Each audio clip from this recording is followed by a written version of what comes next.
रामायण युग में दिव्य शक्तियों से परिपूर्ण राम भक्त हनुमान जी को कौन नहीं जानता और कौन नहीं समझता है। राम भक्त हनुमान जी सर्वगुण संपन्न बाल ब्रह्मचारी, हर प्रकार के कठिन से कठिन कार्य को करने के लिए सदा तत्पर रहने वाले हैं। हनुमान जी एक ऐसे महान देवता हैं जो आज कलयुग के निराशावादी जीवन में भी उत्साह का संचार करते रहते हैं। हनुमान जी कलयुग में आदर्श जीवन कैसे जिया जाए इसकी प्रेरणा प्रदान करते हैं। हनुमान जी का जीवन चरित्र उच्च आदर्शों वाला था। उनका जीवन व भक्ति निस्वार्थ थी।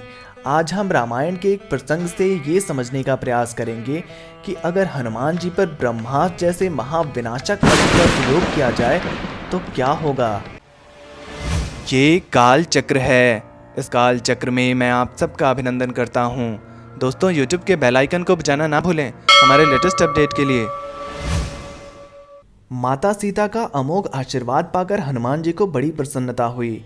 उनसे बातचीत करते हुए उनकी दृष्टि अशोक वाटिका में लगे हुए तमाम सुंदर फल वाले वृक्षों पर गई। उन फलों को देखते ही उनकी भूख जग उठी। उन्होंने सोचा कि इन फलों का सेवन करके मुझे अपनी भूख मिटा लेनी चाहिए। यह सोचकर उन्होंने माता सीता से उन फलों को खाकर अपनी भूख मिटाने के लिए आज्ञा मांगी। सीता जी ने उनकी बात सुनकर कहा, तात हनुमान, इस वाटिका की रक्षा में बड़े बड़े बलवान राक्षस लगे हुए हैं। फल खाने के समय उनके द्वारा आपको हानि हो सकती है। हनुमान जी ने कहा, माता, मुझे उनका कोई भय नहीं है, आप मुझे आज्ञा दीजिए। सीता जी ने उनकी बात सुनकर कहा, ठीक है, आप श्री राम का स्मरण करके इन मीठे फलों को खा सकते हो। सीता जी की आज्ञा पाकर महावीर हनुमान जी निर्भय होकर अशोक वाटिका में पहुंच गए और खूब जी भरकर फल खाए। पेड़ों को भी उखाड़ कर तोड़ कर फेंकने लगे। बहुत से बलवान राक्षस वहां रखवाली कर रहे थे।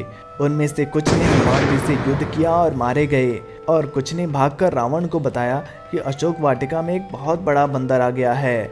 उसने फल भी खाए और पेड़ों को उखाड़ कर फेंक रहा है। ऐसा सुनते ही रावण ने वहां बड़े बड़े बलवान योद्धाओं को भेजा, लेकिन हनुमान जी ने खेल खेल में उन्हें थप्पड़ और घूंसे से मार गिराया। कुछ जो जीवित बचे उन्होंने फिर जाकर रावण की दरबार में गुहार लगाई। महापराक्रमी पुत्र अक्षय कुमार को वहां भेजा, किंतु वह भी हनुमान जी के हाथों मारा गया। उसके वध का समाचार सुनकर रावण बहुत दुखी और क्रोधित हुआ। अब उसने देवराज इंद्र को भी युद्ध में जीत लेने वाले अपने सबसे बड़े पुत्र मेघनाद को वहां भेजा और रावण ने उनसे कहा, बेटे, उस वानर को जान से मत मारना, बांध कर ले आना। मैं भी उसे देखना चाहता हूँ कि वह अति बलशाली वानर कौन है और कहाँ से आया है। अब मेघनाद बहुत से बलवान योद्धाओं के साथ अशोक वाटिका की ओर चल पड़े। हनुमान जी ने देखा कि एक अत्यंत भयानक और विकराल योद्धा सामने से आ रहा है। बस पहले तो उन्होंने मेघनाद के साथ आने वाले योद्धाओं को अपने शरीर से रगड़ कर मार डाला और एक पेड़ उठाकर उसके प्रहार से मेघनाद के रथ को घोड़ों सहित चकनाचूर कर दिया। इसके बाद हनुमान जी ने एक चोर का मुक्का मेघनाद की छाती पर मारा और फिर फुर्ती से पेड़ पर जा बैठे। मेघनाद थोड़ी देर के लिए मूर्छित होकर पृथ्वी पर पड़ गया। मूर्छा दूर होने के बाद उसने बहुत माया रची, लेकिन उनका हनुमान जी पर कोई प्रभाव नहीं पड़ा। अब उसने ब्रह्मा जी द्वारा दिया गया अचूक ब्रह्मास्त्र हनुमान जी पर चलाया। हनुमान जी ने सोचा कि यदि मैं इसका अपने ऊपर कोई प्रभाव नहीं पड़ने देता हूँ तो इसका अपमान होगा और संसार में इसकी महिमा घट जाएगी। इसलिए ब्रह्मास्त्र का चोट लगते ही वह जानबूझकर बेहोश हो गए और पृथ्वी पर गिर पड़े। अब मेघनाद ने उन्हें नागपाश में बांध लिया। रामायण में इस बात का उल्लेख मिलता है कि हनुमान जी पर ब्रह्मास्त्र जैसे अस्त्र का भी कोई खास असर नहीं हुआ था।